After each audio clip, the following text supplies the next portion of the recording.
Oh, were you gonna use the? Yeah.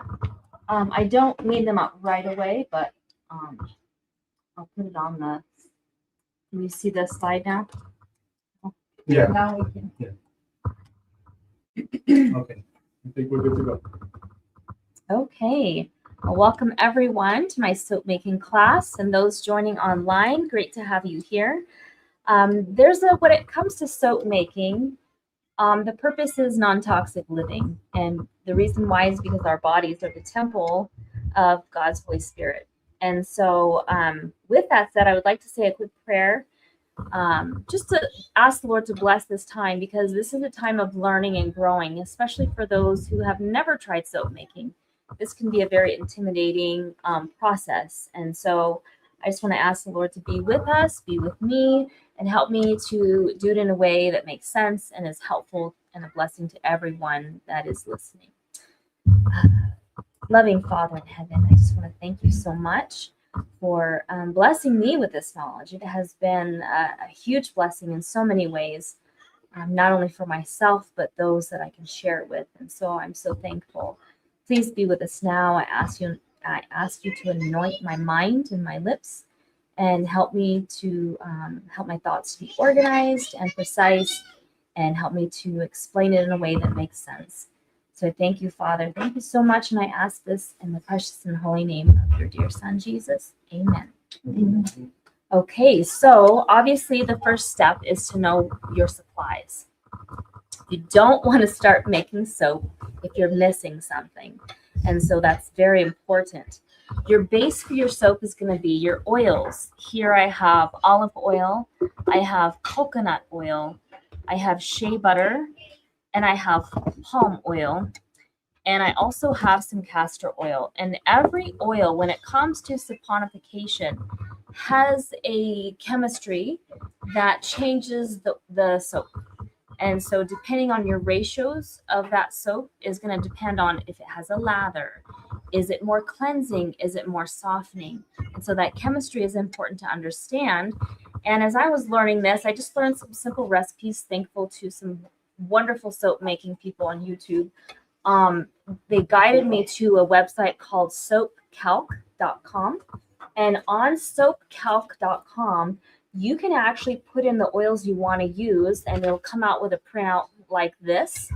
And it'll tell you the types of oils that it's going to happen. So like with these kind of oils that I have on this recipe, which I'm going to share with you shortly, will tell you the ratio, your range of hardness, your range of cleansing, conditioning, bubbly, creamy, and so on. So oils are important. It's important to know what you're using and why.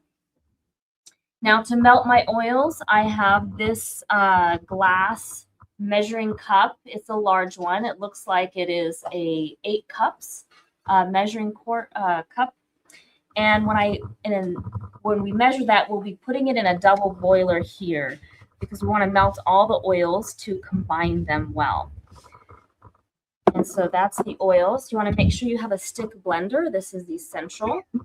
Any stick blender will work. And then the other thing that's important is you want to make sure you're using distilled water only. And the reason for that is high minerals in your water are actually not good for your soap, because they kind of bind up the saponification. So you're gonna need more soap. It's gonna, like if you have hard water in your home, you're gonna end up using more soap, and it's gonna just it's not gonna be as effective in the cleaning process. So anytime you're making soap, you're always gonna use distilled water. You need to have your NaOH, your lye, sodium hydroxide.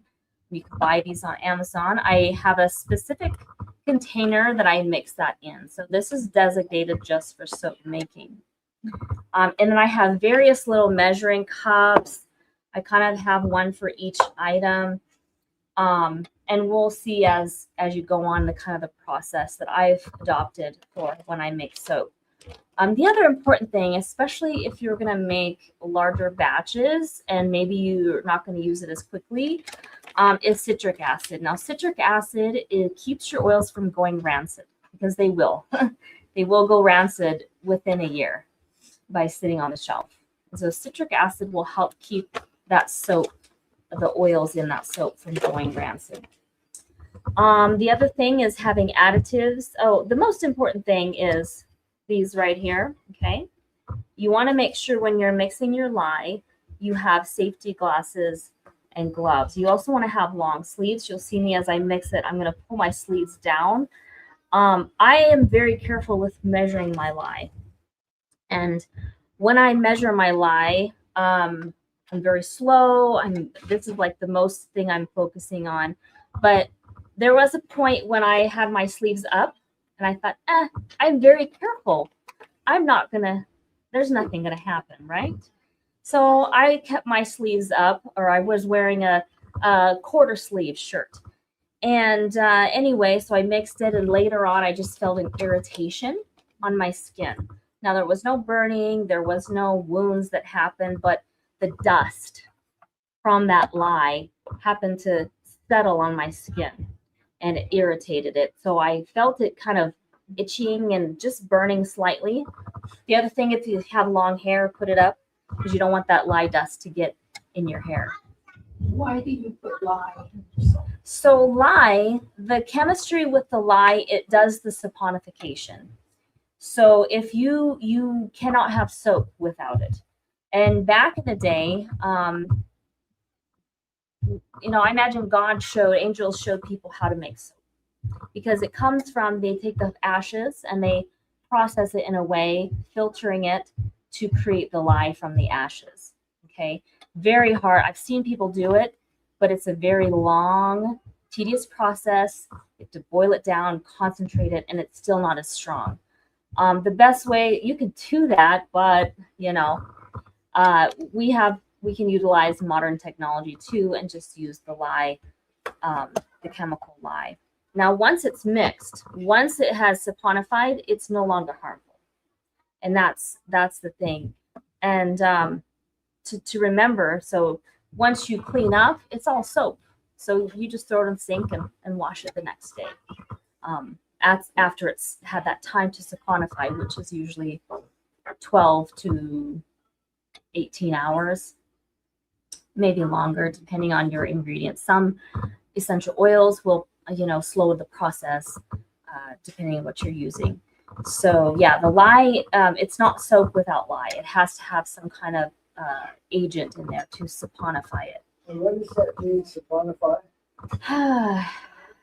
It makes soap. What did you say? No, and it's not solidifying. It's a chemical change. It's a chemistry thing. It's a chemical change that makes it. What's that? No, that's not. I mean, we will harden it, but it changes the chemistry of the oils to where they clean rather than stick to your skin. Does that make sense? So soap.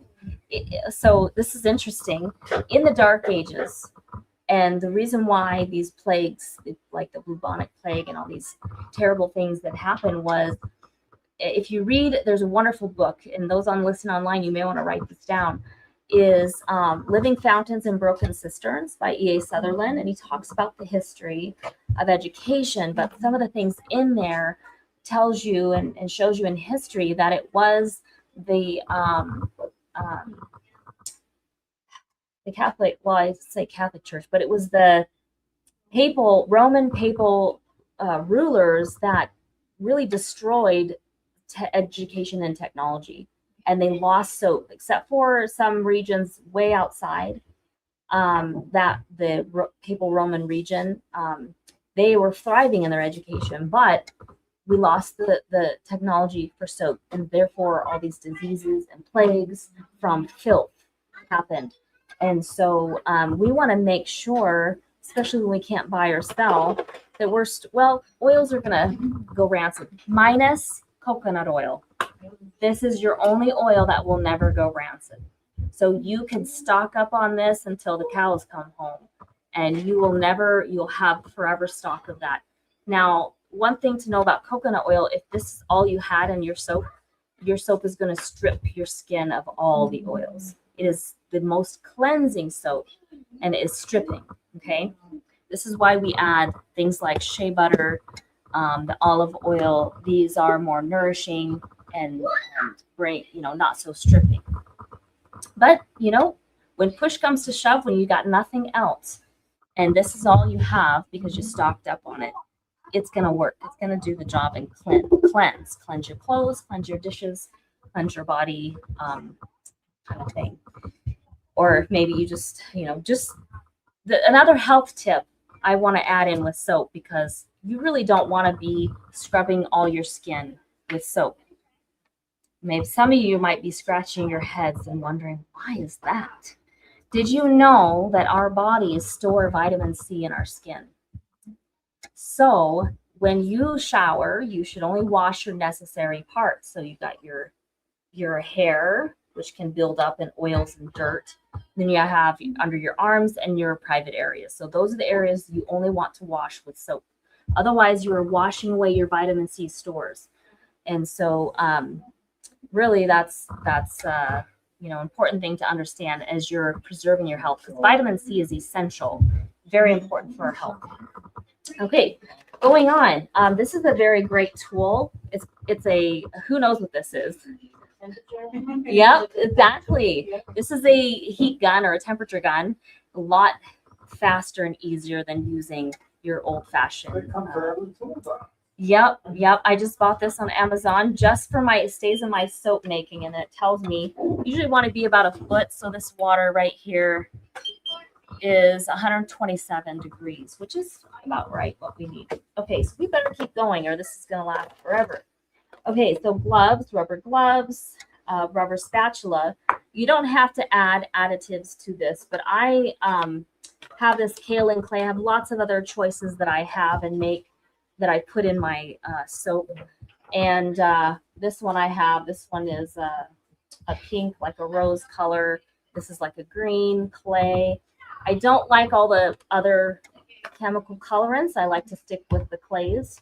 If you use a food colorant, they will fade and they won't stay true to color, but the clays happen to do a really nice job of staying to color. So with today's soap, I would like a vote. Who would like this color and who would like this color?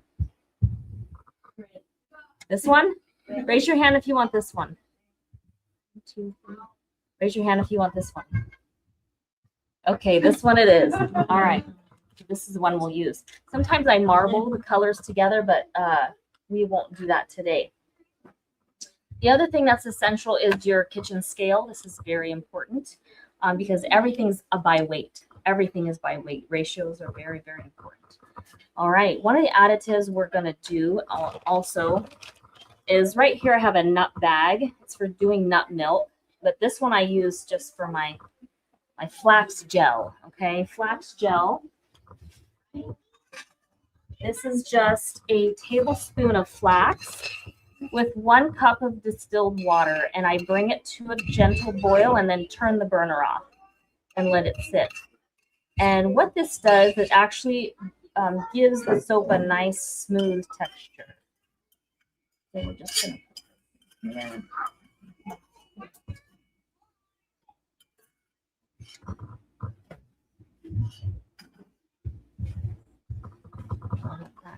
See how hot it is. Oh, not too bad. You can see it's kind of, thick gel. And I actually will make this. This is actually will make a couple batches of soap because you only need 6 tablespoons. I like to get all that out there. Okay.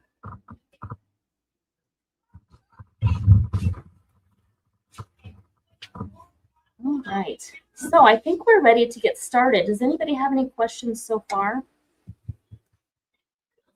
So how does flax gel kind of looks? Mm-hmm. It resembles like a cactus pad when you cut it.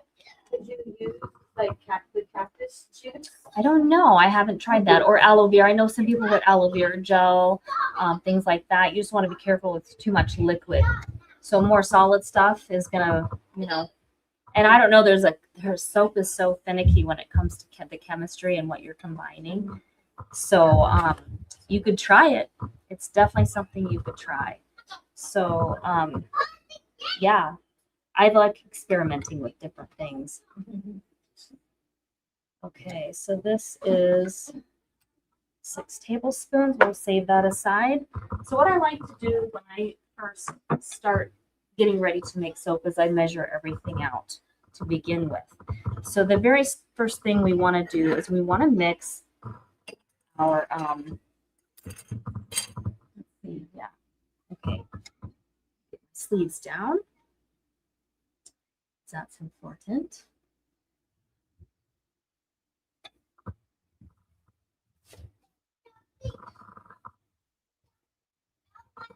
And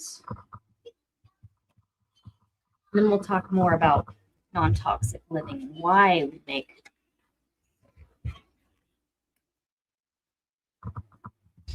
Okay. To kind of watch.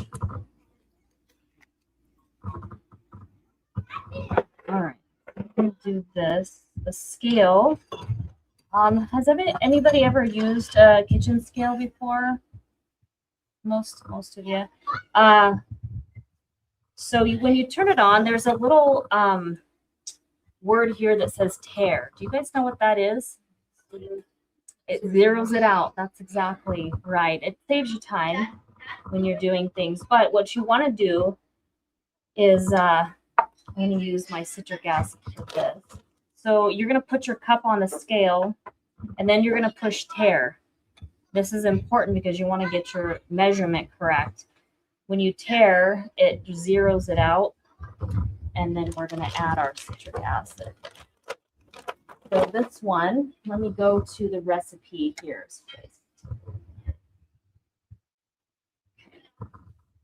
So the citric acid is kind of, this one for this loaf. Oh, let me show you what I have for. You're going to want to know what you pour your soap into. That's very important. All these things I got on Amazon. This is a loaf.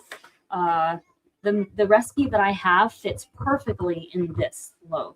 Okay. You could make a little bit smaller bars and put some in like something like this. You'll notice in the bathroom here, those little soap rounds. That's from my batch of using these. If you want a smaller convenient size, even for travel, that's kind of nice.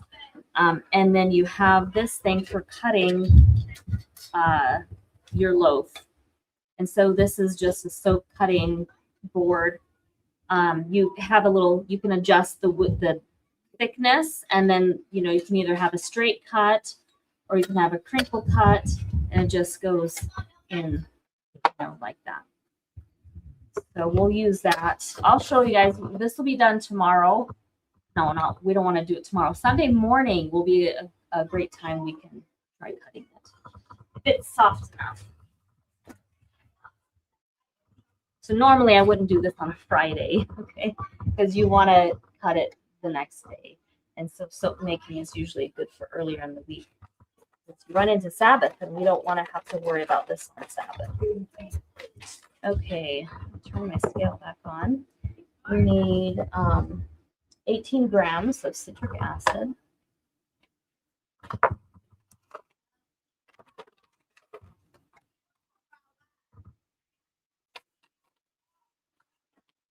Okay, the other thing it's very important is you get it in the right unit. What grams? Watch that, because I've messed up before because I had it in the wrong measurement of units. This recipe is in grams. You can, I don't recall if you can change that up. It also shows it in ounces, but from every soap person I've watched, grams is the best because it makes the numbers bigger and less decimal issues.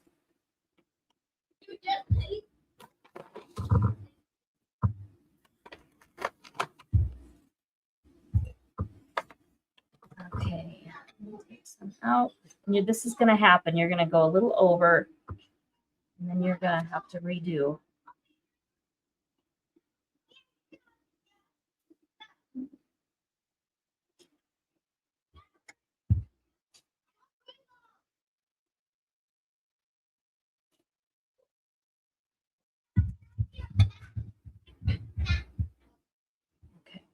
Perfect. 2 grams. Right,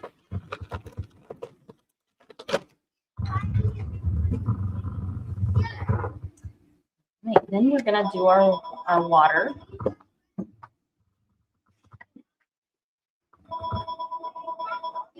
And hair.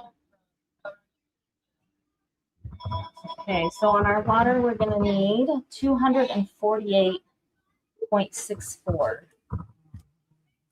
248.64.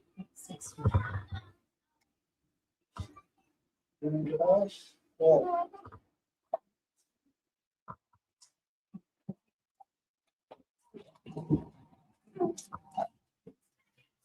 well, Towards the end, you want to go real slow, depending on your scale. Some respond faster than others. Okay, so I went to 250, so normally I'll just spoon that out.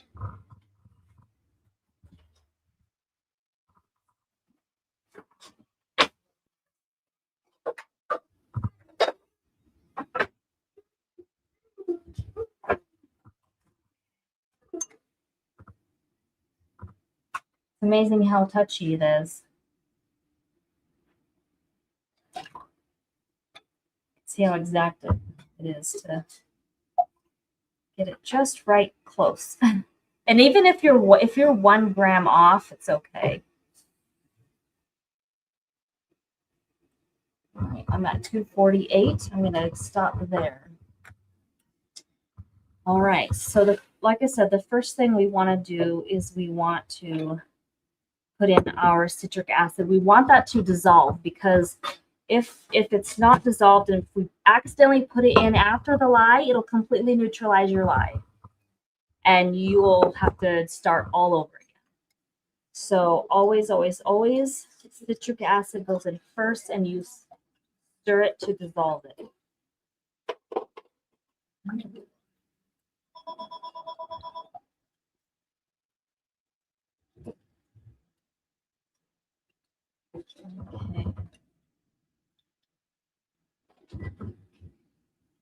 hello?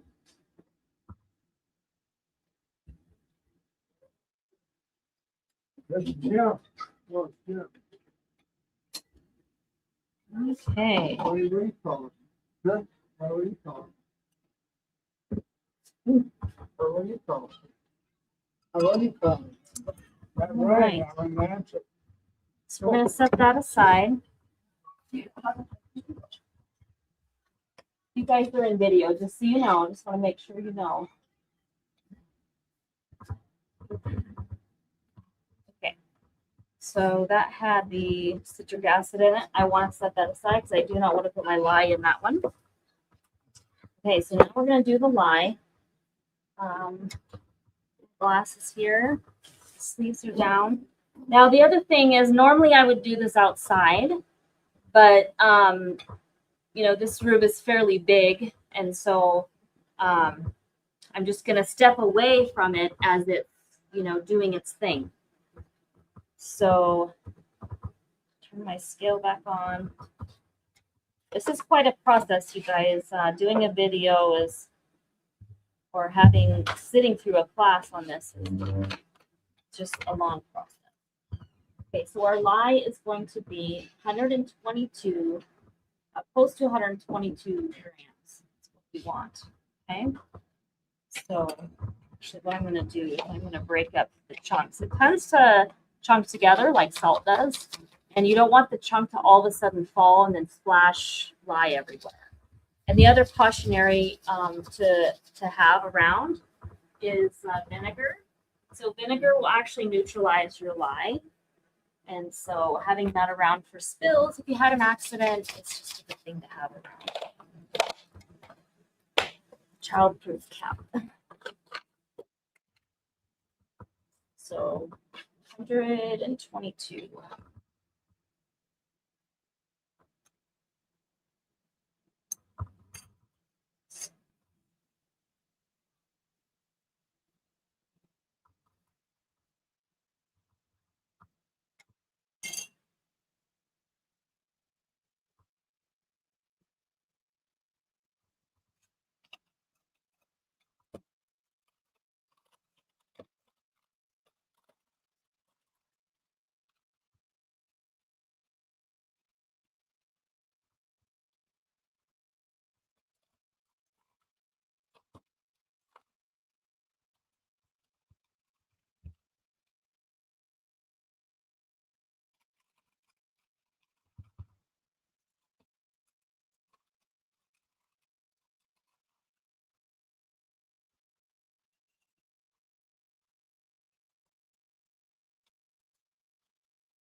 normally I grab an older one, so it's kind of chunky.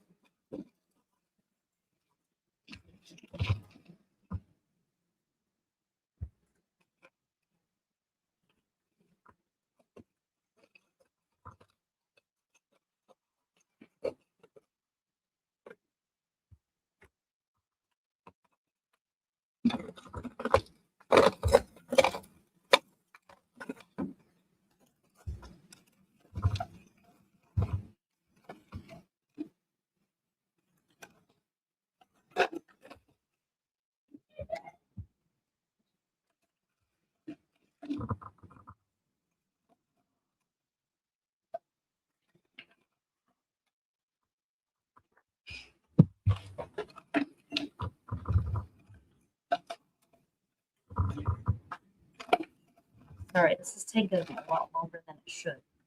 Apologize.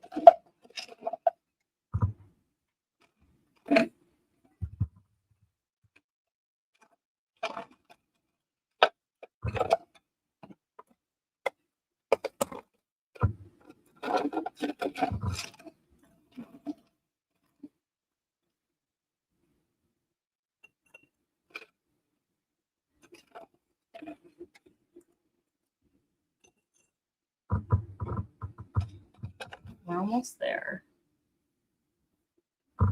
Okay. That's gonna be good. All right, so the issue with this, I'd be cautionary about adding, big chunks, just because the reaction that you get is going to sizzle a little bit if you have a chunk. And so if we do it slowly, though, it should be okay.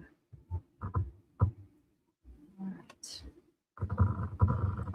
Turn that lid on. And I would like to get something I like to do. I also have vinegar in the sink here with water, so that's also helpful. Just to get some of these. I'm just gonna pour some vinegar because this happens, right? This is just real life here. I made a little mess, and now I'm gonna clean up the spots. I'm just using straight vinegar.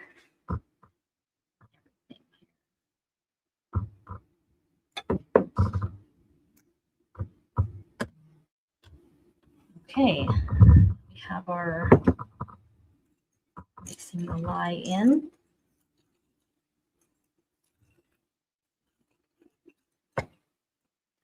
I'm a little concerned about this chunk, but we're gonna see what happens, okay, guys? All right, I'm just gonna slowly put it in, and at this point, I'm gonna hold my breath.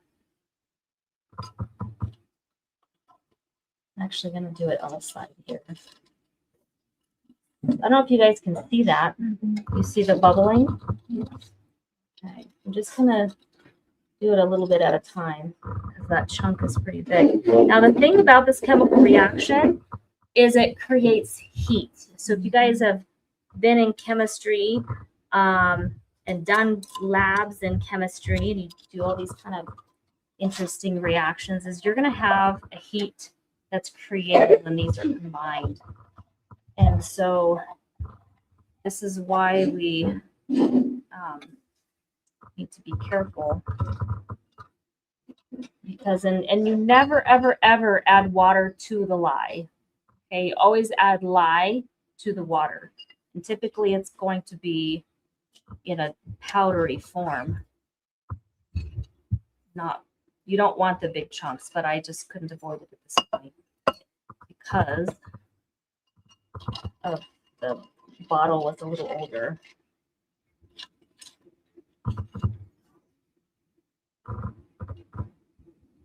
I can hear it sizzling. I'm just gonna step away for a second. Is it okay? Would you recommend like a steel or yeah, Either one. Let's do the plastic one. Yeah, the plastic doesn't do anything. A lot of soap makers actually will end up making their soap in big plastic jugs. And they'll mix the lye in a big plastic jug and leave it set overnight, make their soap the next day. These are people who make huge batches. Yeah, it doesn't do anything to the plastic. In fact, lye is actually a cleaning agent, and some cleaning places will dump it, you know, for cleaning drains and toilets, so it doesn't mess with the PVC pipe or anything. But I can feel the heat with the hands, and I'm not even it is steaming, yeah. So you don't want to dump it all in at once because you'll have quite a reaction. And this is the first step you want to do because you need to have this lye cool down enough to do your soap. So this is a long process. So, you know, if we get to be over time and, you know, it's just too long because it is a long process to make soap. Then, you know, I can just explain the rest of the process.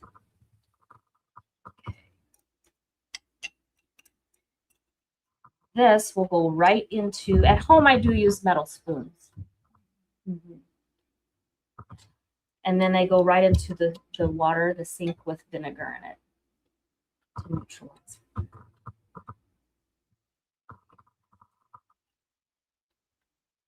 Okay, we're gonna set this aside. Ideally, it'd be great to have a bowl of ice candy. I did not get that before. So if somebody would like to volunteer, if we have any ice in the freezer, to check on that. But this needs to be set aside. I don't know if anyone wants to feel. That's very, very hot. I guess you don't have to feel it. You want to feel it? Okay. I guess you can guess how hot it is. How hot do you think that is? Approximately 110 degrees. 178. 178. So that's how hot it is in the closet. Thank you so much for doing that. Okay, so that's the first thing I do because this is going to take the longest to cool. The next thing I do is measure out my oils. Okay, and I do put this in a special process because it matters. It matters on the, you know, as you're putting the oils in, you can't take certain ones out. Like the olive oil, once you pour it in, it's there. So I do this one last, and it helps to have. This scale seems to turn off a lot faster. I don't like that. I like it to stay on a little longer. Okay, so I'm going to tear my scale, zero that out so I can start adding some oils. The first oil I add is the coconut oil. Perfect. Thank you. You can just set it right here. I'll be stirring it, and so I've just got a little bit of ice in here. We're going to set this on it. I love doing this in the wintertime. That's typically when I do my soap, so I can just put it in the snow. Usually do it outside.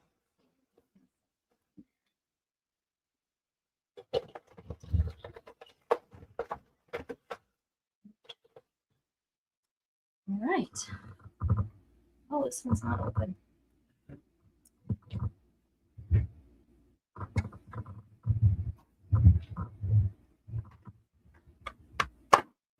Sorry, that was loud.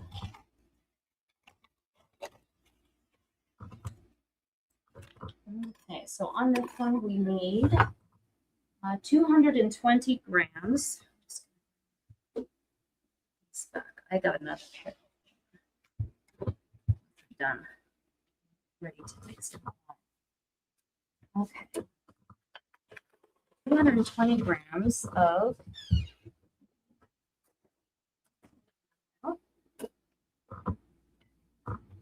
just close my scale again.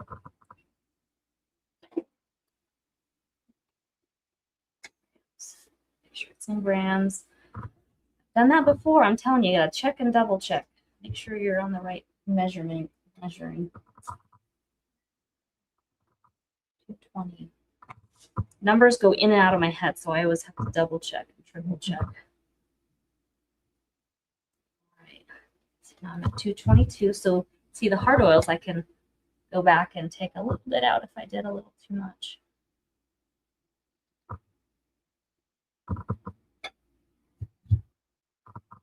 Literally, that made the difference, that little drop. Oh my God.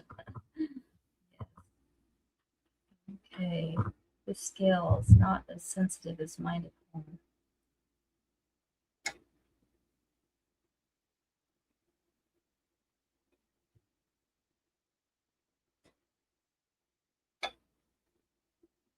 Okay, we're going to call that good. It's 220 now, so that's good. All right, 220 grams. And then we're going to need 132 grams of palm oil.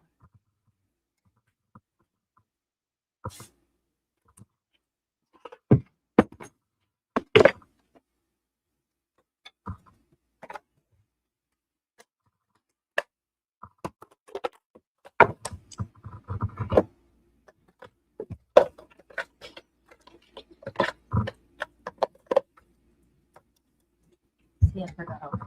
132. All right. Tear.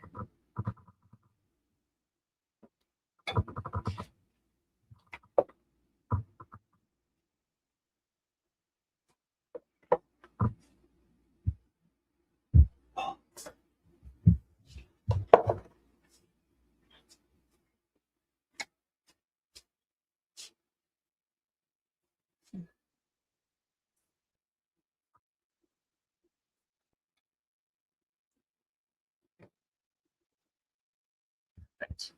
All right.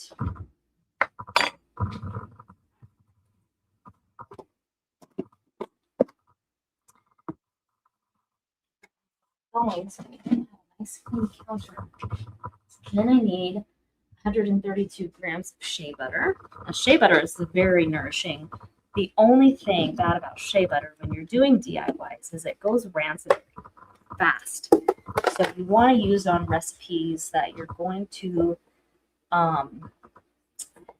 use up quickly. Body butters, that kind of thing. You don't want it to sit on the shelf for a while, or it's going to stink when you put it on. It'll still work, but it just doesn't smell very nice. So I'm going to tear my scale again, zero it out. I need 132 grams of shea butter. Now on shea butter, one tip that a soap maker said that when they pour this into the big factories that process it and batch it up like this, it settles differently. So when you scoop it out, you want to go straight down because the top layer is going to be slightly different than the bottom. So you wouldn't want to scoop up the top and then work your way down. You want to go all the way to the bottom if you can. So that's why this one has a big hole in the middle. I've been scooping it that way. So let's see. 132.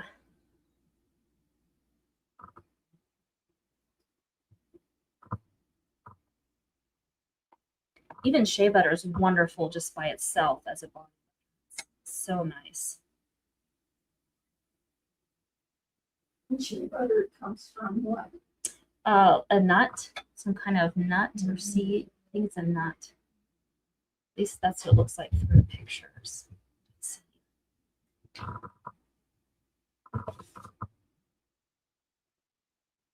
Perfect. Okay.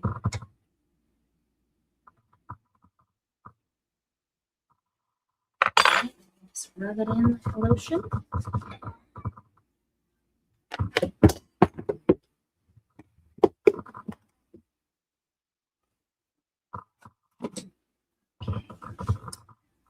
Right. Then the next oil we do is our olive oil.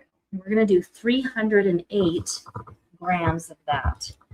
So I'm going to tear the scale.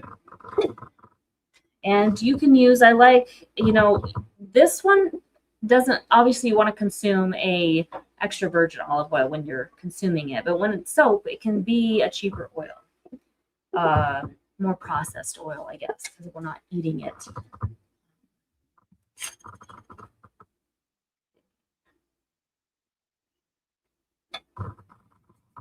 308. You get close, you really want to slow down, especially if your scale's not responding quickly, because before you know it, it'll be over and it's much harder to take the olive oil.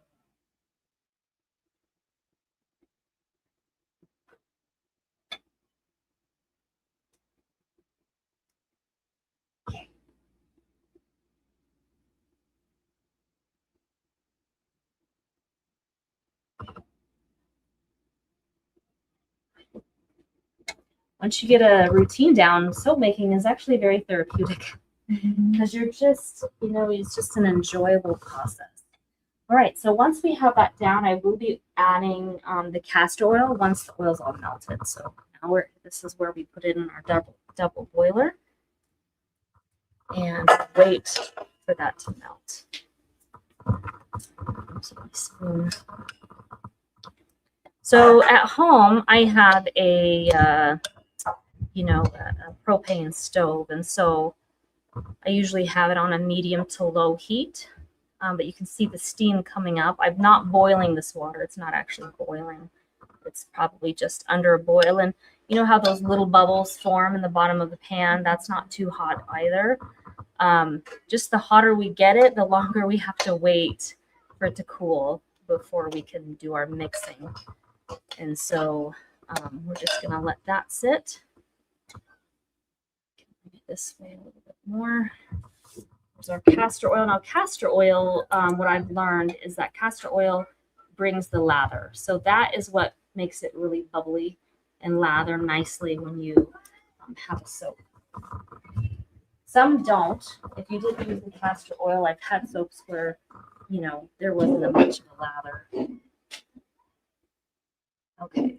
So when we add our clay, we have our additives, our flax gel. Let's go ahead and measure out our clay. Usually for my loaf, I do 2 teaspoons of kaolin clay, and I have experimented in colors. It was very hard for me to find a purple. I bought a purple kaolin clay, but when it came out through the saponification process, it was not purple. And so I found a nice ratio of 2 different substances and got the most beautiful purple, which you can see on my lavender soaps out there. But we're going to measure out 2 teaspoons of clay. 1, 2. So we have all those ready to go. And then I just will periodically check, what's going on with everything. I want it to get down to about 98, maybe 100 degrees, and that's in Fahrenheit.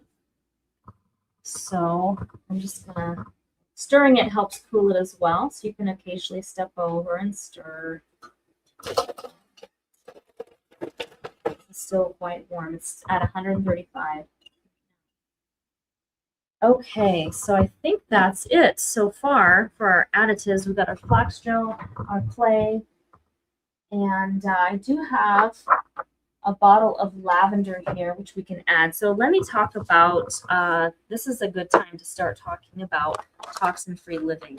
So yesterday we learned in my other talk that how detrimental fragrances are. They're full of xenoestrogens. They're full of hormone-disrupting chemicals, petroleum products that cause the scent to stick. And in the marketing world, that's a good thing. They want your scent like somebody who wears perfume. And have you ever given somebody a hug that's, full of perfume and then you walk away smelling like them? That's because of the petroleum products in their perfume. And so, but in the soap making world, all the soap making essential oils, you get these big old containers of them for cheap. And they're not third-party tested. And so you just don't even know. And that's why they're cheap, because people put them in their soap and, but they're still affecting us. And so it's really not that expensive to do a whole loaf. A whole loaf will give you about 10 to 11 bars, depending on how thick you cut them. And this bottle of lavender is like $30, $35. So now you split medicinal wise, like let's say I'm in the kitchen and I burn my finger, I will put 1 drop on there. This bottle has 250 drops. So it doesn't take much medicinal wise. So it's great to have in your medicine cabinet. But if you wanted to scent your soaps with something that wasn't fragrance or petroleum product, you know, these other bad scents, you don't even have to scent your soap. It's not a must. You can just leave it out, which I've done. I have some unscented marbled soaps over there that I've made. But if you want to scent, having a good pure essential oil is your non-toxic alternative. And it's still cheaper. You take $35 and divide it by 10 bars. It's only $3, you know, a bar for your scent, you know, approximately. Your oils are not that expensive either. And so, you know, we pay more for organic food. We pay more for higher quality, you know, and if that's the lifestyle we want to live as a non-toxic lifestyle, then we understand there's a value that comes with that. You don't have to use a whole bottle. I do. You can tell the lavender soap, it's very fragrant. Some of the other soaps, like the essential oils, will actually change the chemistry. So I've tried geranium in a bar soap, and it causes it to not harden as quickly, and it will stay soft really long. And some of the other scents dissipate more than others. I could probably get away with half a bottle. So I'm going to try that today. Just do half a bottle. So when I do my the essential oils, what I've discovered is that cornstarch actually helps the scent to stay longer in your soap. And so I always mix my essential oils with some cornstarch. And it's about a tablespoon or 2 tablespoons if I'm doing a whole bottle.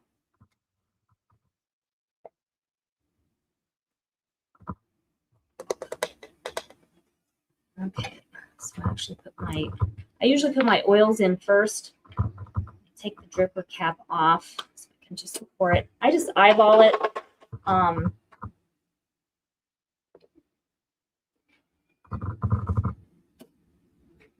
And this you do want to use glass and metal because essential oils, as we mentioned yesterday, have an amazing, they smell amazing. They have an amazing ability to dissolve plastic. This is why they are detoxing in the body. Whenever I have oils on my hands, I can't stop smelling my hands, so don't mind me. But they have the amazing ability to break down plastic, and that's a great thing for our body, bad thing for, you know, things we're working with.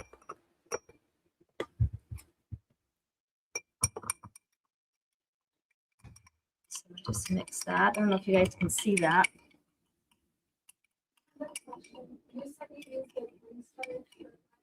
So the cornstarch actually helps the essential oil to stick, like not dissipate as much in the soap. So at least that's a theory that I caught from somebody else making soaps. So I just picked it up and used it because, you know, why not? I want my essential oils I want my soap to smell as long as possible, right? And so, I added about 1.5 tablespoons because I didn't use quite a whole jar, a whole container of the essential oil. Okay, I don't know if you guys can smell that. Would somebody like to pass around the lavender? Do you want to grab this and you guys can smell it? Huh? I love it. It's one of my faves. One of my faves. Okay, so let's check on our. This one's at 115. This one's not even melted yet.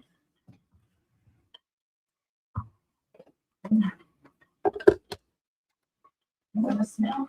I can know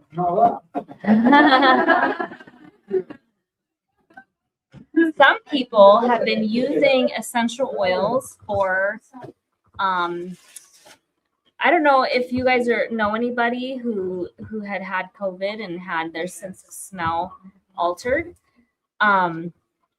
There are people that I know that have recovered that sense of smell through using the doTERRA, different various oils, as they just smell them every day. Certain ones, they smell them every day. And it kind of must have, my theory is that it revived those cells to be able to work again. And yes, praise the Lord for that, because God gave us that scent, didn't he? That sense that we have affects our mind, our body in various ways. So you can see there's a few chunks in here. For speed, I'm going to just smash these. They're soft. Smash them on the side of the jar here, glass. Get them to shrink a little bit faster.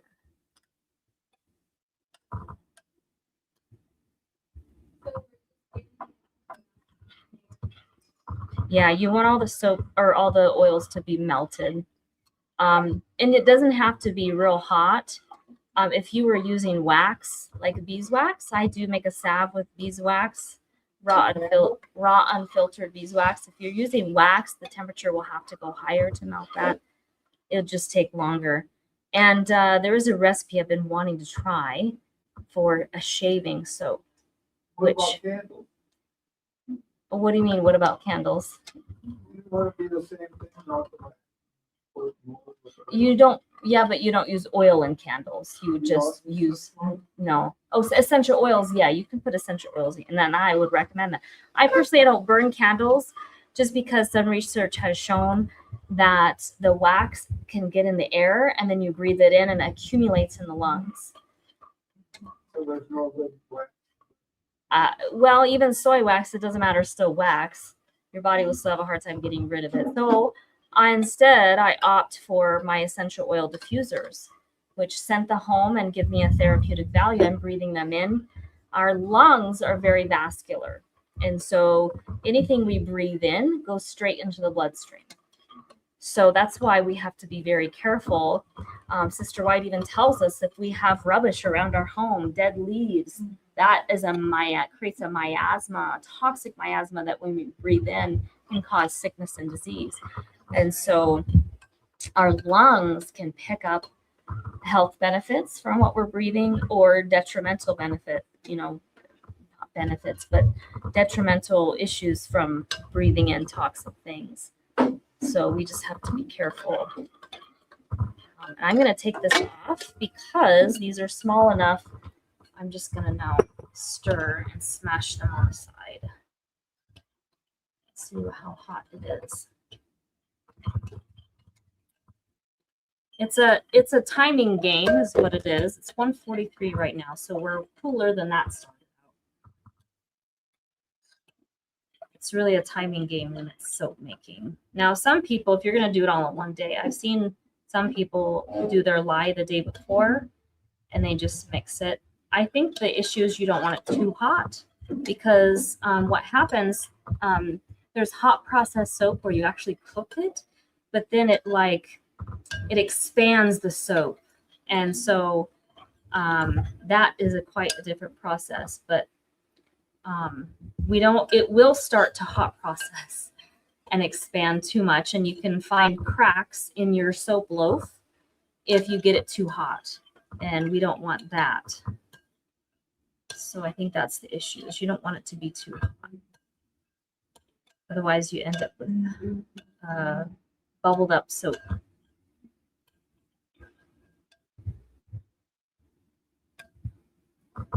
Okay. So what are some other, mainly hear from you guys. I'd like to hear from you guys about why you would want to make soap. What are your reasons why you want to make soap? Less toxicity in the house. Mm-hmm. I've got kids. Yeah. And for developing children, those hormone disruptors can cause more problems than we will realize for their future growth, and especially girls. What about cost? not only, I mean, there's cheap soaps out there. You know, you could get some cheap Ivory or whatever brand. I don't want to bash any brand, but it's satisfying when you know what's in it. You know exactly what's in that soap. You made it, and that's a very satisfying feeling. All right, just from me stirring it, it's dropped down to 117. So that's good. We're moving along nicely. Check this. This one's at 102, so that's great. We're getting close. Just going to keep stirring this. I did have some slides, other slides up here that I can share about toxic living and some things we want to avoid. Now, I realize that DIYs aren't for everyone, right? Some of us just don't have time to make every single product that we use in our home. And that's why I love sharing about doTERRA's products, because not only do they have amazing pure essential oils, but they also have products that are infused with those oils to give a therapeutic value to the product, but also they use non-toxic ingredients, as well as, like, for instance, their toothpaste has a natural remineralizing agent. And I actually had some receding gums on my canines. I think from brushing too hard, I was using a Braun and I was probably brushing too hard.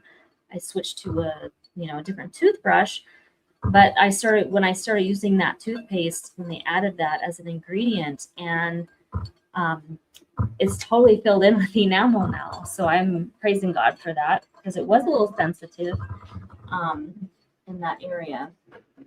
So Jessica mentioned non-toxic living. We want to have a non-toxic home.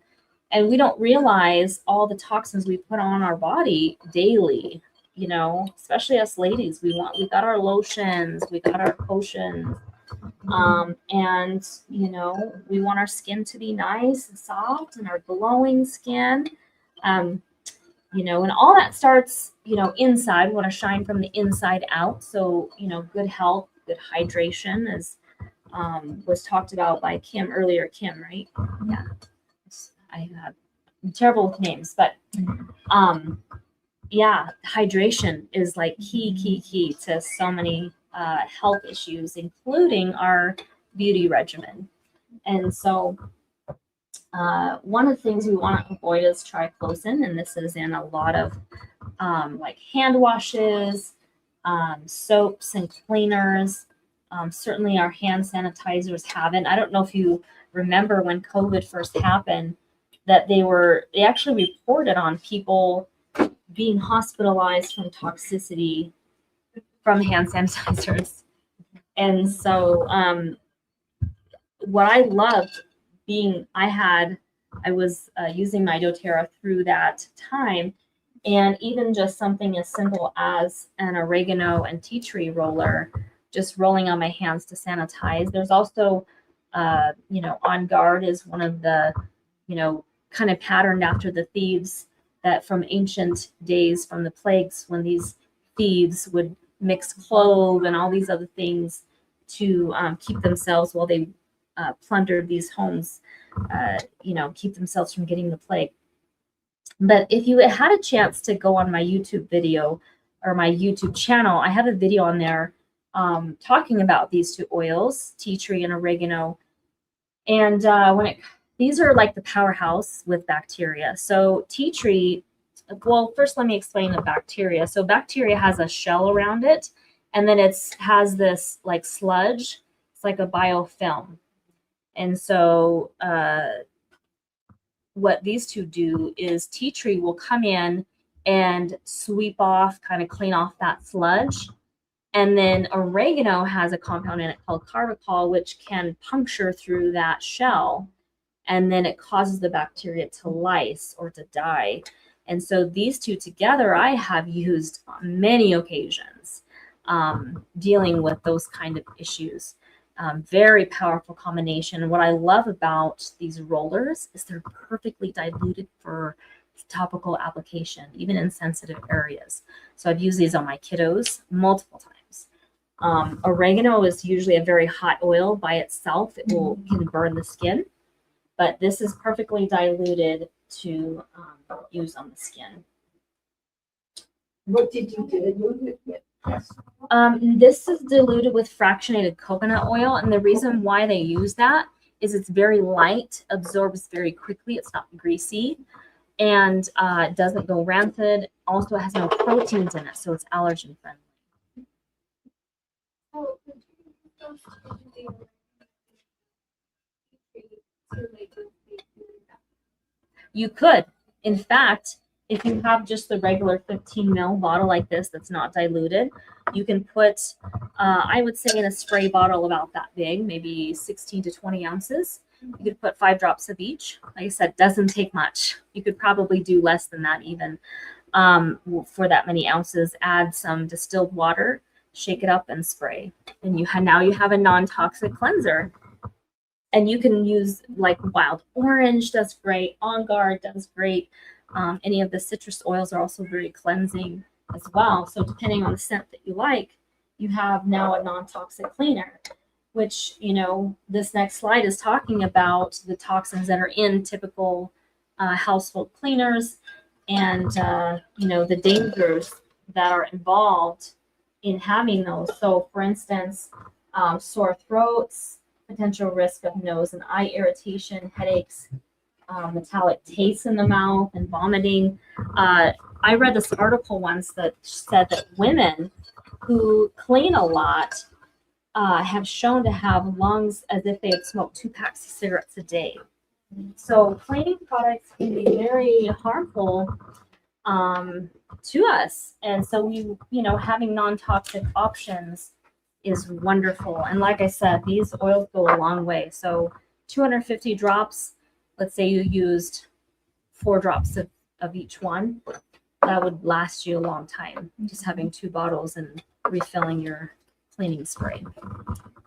All right, let's see where we're at here. This one's taking a little bit longer. Our lye is now at a good temperature. We want to be closer to that 100-degree. This one is 113. So I'm just going to keep stirring. How are we doing on time? Okay. Okay. We got 15 more minutes. Oh, okay. Okay. That'll be enough. Yeah, I hope so. Once this gets the temperature, it's going to go fast. I just need it to cool down more. Maybe I'll use my ice.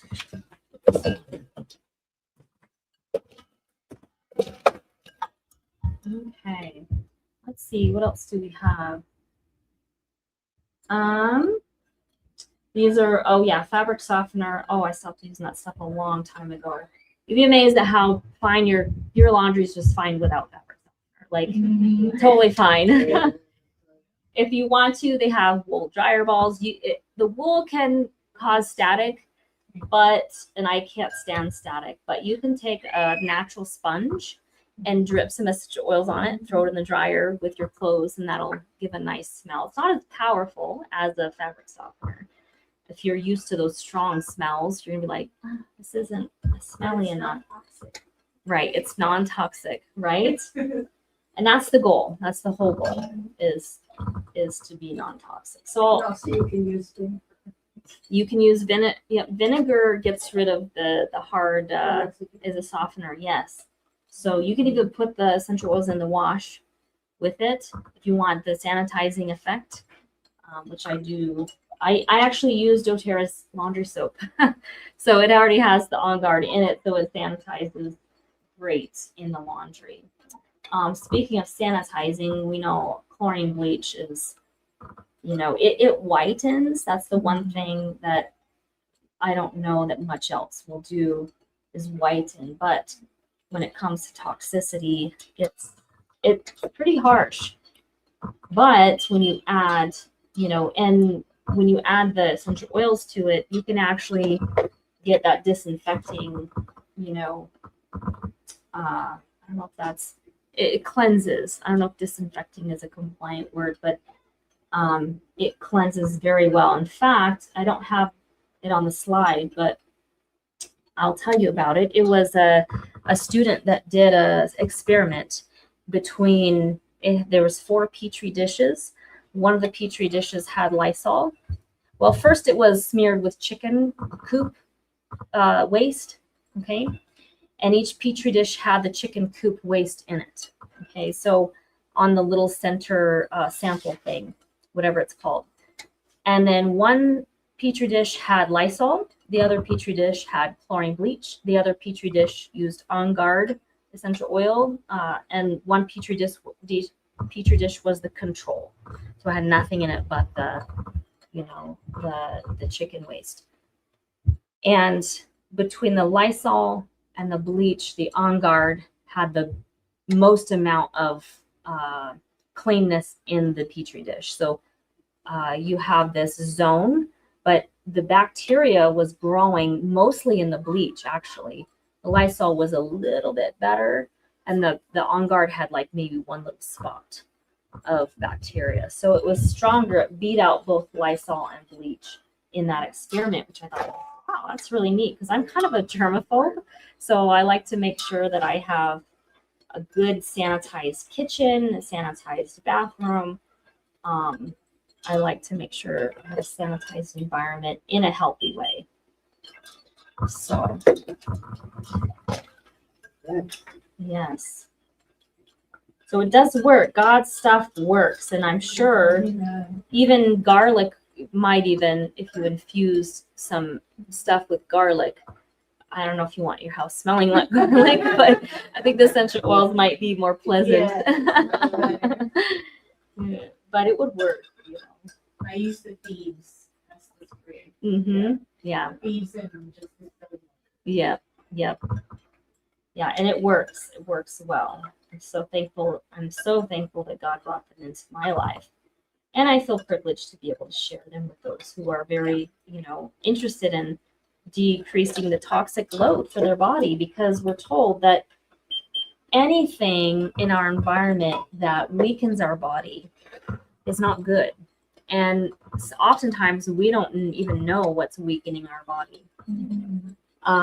Another one, well, there's the candle one. The candles, I think the biggest thing with candles, some contain formaldehyde, but the artificial fragrances, like even in a soy candle, if it's scented, it typically will have a synthetic fragrance in it. And, you know, it's one thing we want to avoid. So we'll go back to the recipe so you guys can look at that. I think we're good. So, how we doing on time? 10 minutes. Okay, good. Awesome. So you can see the biggest part of the process is cooling your, you know, your stuff here, the oil and the lime. All right, so now that we have that cooled off, I'm going to add my castor oil. So I'm going to turn this back on the scale, set that on there. I'm on grams. Gotta double check your measurements. And castor oil, I need 88 grams.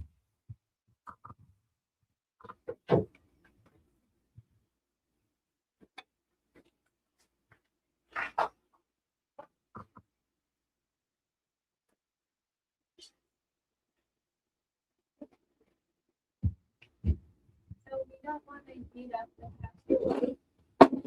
I don't. I just, somebody that I was following or watching mentioned that, you know, preserving castor oil's benefits is not to heat it up too much. And so I just decided, I'll add it at the last. It's not a big deal. I imagine some people add it before, but that's just what I've chosen to do. So what is the ideal temperature?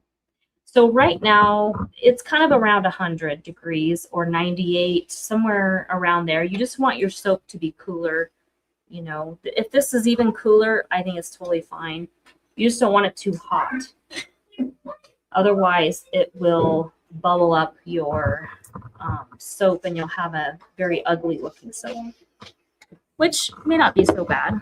You know, it still works, but All right. There's that. Now we're at the fun process, guys. We're finally at the fun part. All right. So I usually get a rubber spatula or a silicone. Got a piece of flax there. Not a big deal. So I'm going to go ahead and add my essential oil. Just going to add that in there.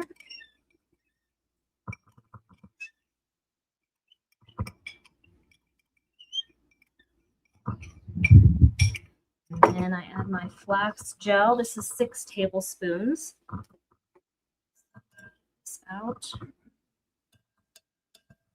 I'm just going to dump that in. We're going to start blending here. Oh, I guess I got to plug it in, huh? Let's see, we're going to migrate down. That's good. Okay. Is it up? It's up, right? Yep. I have to push the button to turn it on. Paper towels are good to have handy as well. So I'm going to get my little pan ready. The other thing too is I have a cooler sitting here. I'm borrowing somebody's cooler, and a towel. So you want to insulate this once you pour it in your loaf pan and let it sit overnight. Okay, and I'll show you how I wrap that here in a moment. I have seen people put it in the oven, not on high, so like on a proofing setting. But you know, if you don't want your oven running all night, this works better. Okay, so we're just gonna blend. That's the flax gel.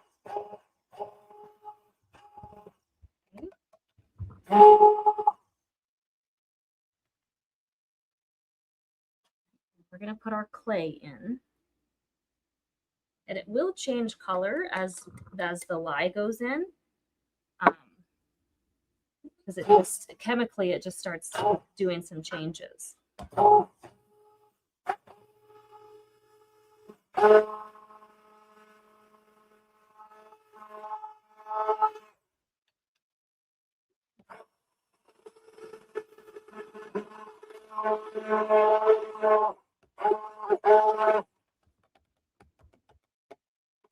Smells so good. All right, so the reason why we put the clay in there this is our last step. If we start blending, as soon as this goes in, it's going to start thickening and thickening. The more you blend, it'll thicken, thicken, thicken. So we want to get it only to a certain point of thickness to be able to pour. And depending on what you're doing, it's going to start thickening to the point where maybe you don't want it shaped like that, or mounds, or there's air bubbles, and we don't want that. So now before I do this next step, I'm going to put my gloves back on. Pair of gloves.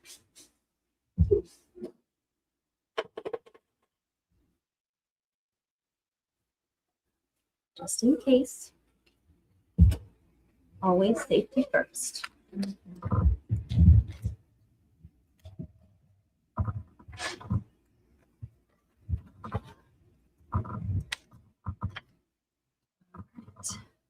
Now we're going to pour our lye in.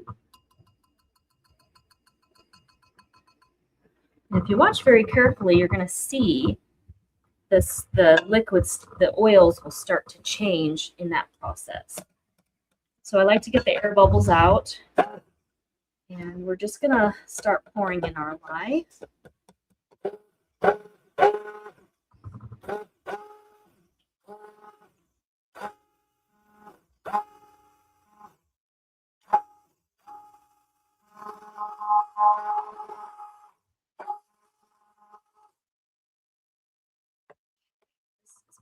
Right into the sink. That stick blender isn't the best. It has a shaped bottom that's not flat, and so it tips over quickly. So in soap making, what's called a trace, and you guys might want to come up and look at this if you don't mind being on the camera, and maybe the camera can get a close-up, I don't know.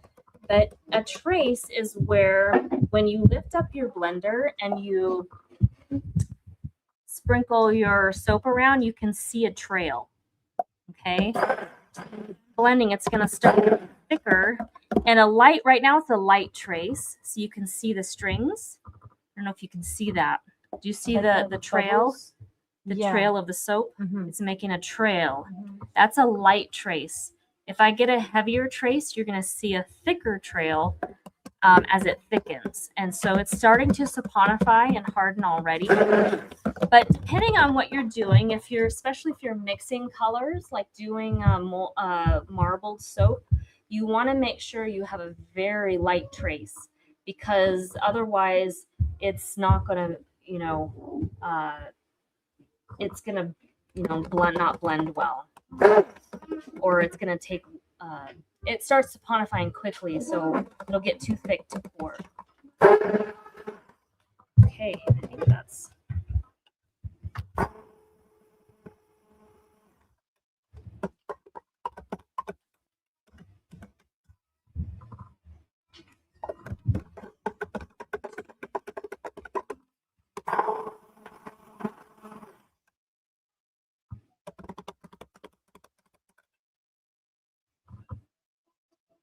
Okay, that's a nice trace there. So I'm going to go ahead.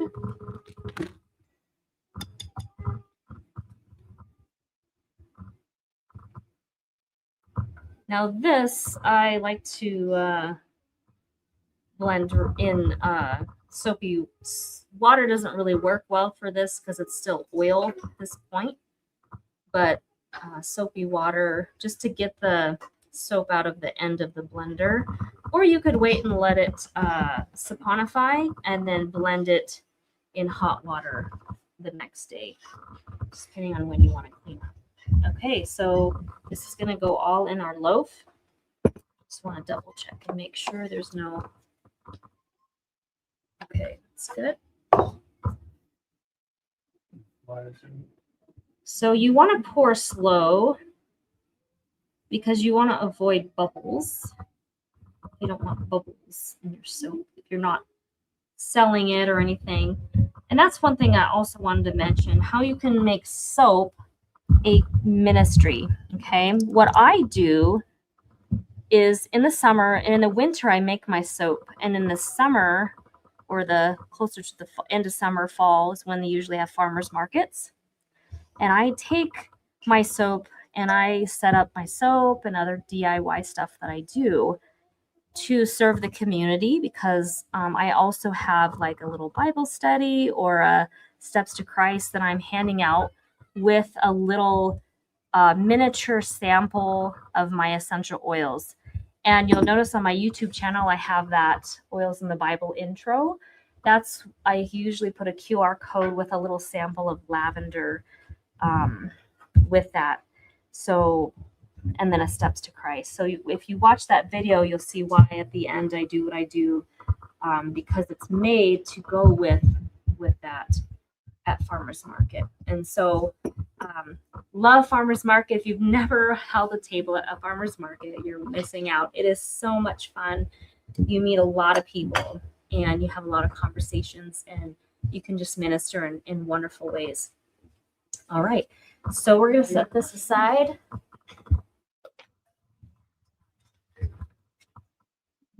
Okay, so we need our cooler. We're going to put our lid on. Now, this is a point. We have a pretty light trace here. Sometimes some people, do fancy little grooves in their soap if it's thicker, and little, all kinds of designs. But I'm just going to leave mine nice and flat. And then we're just going to put it in this cooler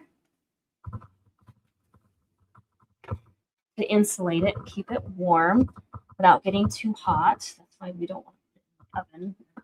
Sure. Now, hot process soap, that's something I have not tried before. So this is just sitting nice and flat in here. I made sure it was nice and level beforehand. So I'm just gonna towel on top, close it, and set it aside until tomorrow. Or not, typically if I'm at home, not doing it on Friday, but this is gonna set aside. We're going to pray it's still soft enough to cut on Sunday morning. What's that? Because you want to keep it warm. It helps the process of the saponification. So you want to leave it for at least, 12 to 24. Sometimes I've had to do it for 24 hours with geranium, especially. It just depends on the essential oil you use, if any at all. So just to wrap up, there was something else I wanted to mention. I can't remember what it was. So cutting it. Oh, yes. So you'll notice on the slide here, it says letting it cure for 4 to 6 weeks. That is not because the pH is off, that it's, going to hurt your skin. By the next day, it's saponified. You're able to clean your tools. It's not going to hurt your skin. The curing process is the drying out. So you want that water that's in the soap to dry. Otherwise, your soap is going to be soft and you're going to go through it really fast. And so that 4 to 6 weeks is having it sit out to dry. Now, if you have essential oils in your soap, I like to store mine in a bin because I don't want the essential oils to dissipate too much. Now, at home, I have all my different kinds of soap in different bins. And then what I do is I buy this damp red. It absorbs moisture. And so I've already changed this, but you'll see moisture collecting in the bottom of this. So I usually have this container in here with, maybe this is a bin of all my lavender soaps. Right now I've got a various array because I just threw them in here for my travels here. But at home I have a different bin for each scent. And so that way the scent kind of holds in it's contained. And then I put the lid on and I store it, and I go back and check the damp red and refresh it if need be. So that's how I store my soaps, because you do want them to dry out and get harder, which will happen in that 4 to 6 week process. So any other questions before we close? So the lye, you have to be very careful with the lye because it can be damaging. But through the saponification process, that's neutralized. Yeah. Yep. So by the next day, you can wash up your items. Like I'm just going to leave the soap in here. You can see there's still residue of the mixture there. Right now it's oily, so water isn't going to help because oil and water don't mix. But by tomorrow, if I fill this with warm water and start scrubbing, I'm going to see bubbles. It's going to be, soap. So, yeah, it'll be neutralized. So there's no worries after that. so we should be very careful with children to make sure we Yes. set that aside and let them Yes. know. Yes. Yes. And yes, for those with littles in the house, this is probably something if your child wants to get really, really involved in what you do, and I encourage that because it's a great teaching moment, but make sure that they are far off in the lye process until, it might be something just to have them watch. Maybe they can help, prepare some of the items for mixing. They can certainly help with the flax gel, squeezing that gel out of might be kind of fun, get their hands all sticky. But yeah, it's something that you have to have some caution with. Yeah. Any other questions? All right, well, let's close with a prayer and then we can be done. All right, loving Father in heaven, I just thank you again for this opportunity to do this class. I hope it was a blessing to those here and those online, and that we can use these tools to prepare for a time when there will be a big need for this, Lord, not only for our own families, but also our friends and our neighbors. May we learn and practice these things so it can become a talent and a skill in our life. So thank you so much, and I praise you for your goodness and mercy on us. Please be with us the rest of the evening. Please be with those watching online, Lord. I pray you'll bless them as they're participating in this from afar. So we thank you so much and ask this in Jesus' name. Amen.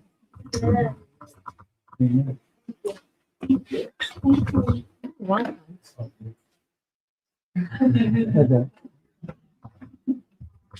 Okay. Thank you so much. Yeah. All right, everybody, so it's family time? Yes. Family time. How long did that take? By the Are way? we all family? 3:35, 2 hours. It's our time. Amen. With all the kids, all of us, kids of all ages. Okay. We're gonna be out there, we're gonna play games with them. They've been waiting all day to play with us, right? Let's go and cheer them on and get some circulation. You've been sitting down too much. The key to perfect health, perfect circulation.